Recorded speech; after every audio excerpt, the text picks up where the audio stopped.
mukhaon si sir. Sir, smile. Oh, video na. Napil na mo sa kong vlog. Mga isa kasi man na. Natin, sa yun ni kasi Grabe ang antas na kayo mamukot. Uy, Barney. Wow, kamusta si Barney? Unang kagat, Barney lahat. Ano na, kay grabe ka na siya ka-sticky manggod. Kami lang ga? Kulag condense or unsa ba? Sakto ra? Para maagdagdagan. No, bangag ika-30.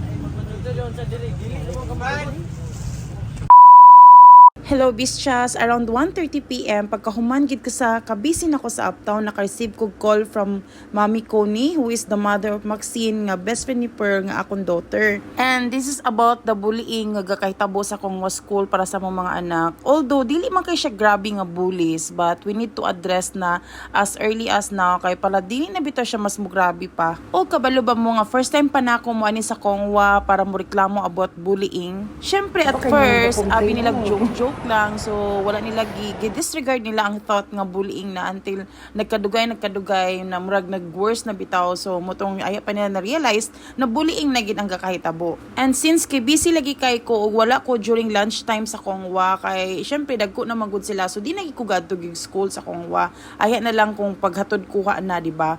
Morning si Mami Connie kay napaman siya mga younger pa ni Maxine, mo na siyang gaadto gid siya every lunchtime ug siya gid murag maingon bitaw nga gaban sa mga kiddos dadto apil ni Per gagabantayan gyapon niya. Anyways, gusto lang nako i-flex ang canteen diri sa Kongwa School nga grabe ang improvement no, og dili na ka makaingon og namo sa campus, mura ra mog nasa food court namo sa mall, di ba? Kainana na ka bongacious gyud. So anyways, going back sa atong topic sa bullying, mo ni nag-anhi ko diri sa Kongwa School para i-address gina siya nga problem kay syempre di sa gusto bitaw nga magka cause og depression, anxiety, frustration na tong mga anak. Bahalag kita na gaka-feel anak karon nga moment, but pero para sa mga bata di gid pwede no. Dapat healthy environment good ang gakapalibot sa ilaha. And one thing nga ganahan gid nako diri sa Kongwa School kung unsaon nila pag-handle sa complaints, sa bullying, o unsa pa nga klase-klase nga problema no, i-address gina nila diretso after meeting sa principal. And since kinaapay time, adto na din mi sa sweet leaf para mag-milky date og mag-wait na pud sa mga bata nga manggawas. Og si ate kaila na siya sa kuha og nag-follow siya sa kuha. Thank you kaayo. After sa milk teas, mura ko giduka bisyas, mura nagpalit na pud ko kape sa 7-Eleven og ako na pong gitreat ang mga mamis. Finally, nanggawas na gining tulo ka girls nga gipang bullies ug para mawala ilang depression, ilang mga anxieties, gitreat na lang pud na ako slag milk tea diri sa sweet leaf. Ikuha na yung gitar, mami. Ha? Ikuha na yung gitar. Ay, sumbong ni Kuya Markin. Sa akong kuya, ba yan? Ano siya na? Ako ba ang nag-gamit? Ano daw? Ako pa may gagamit.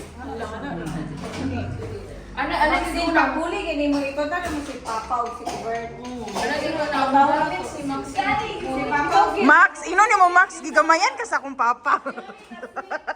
gamayan ka sa dito.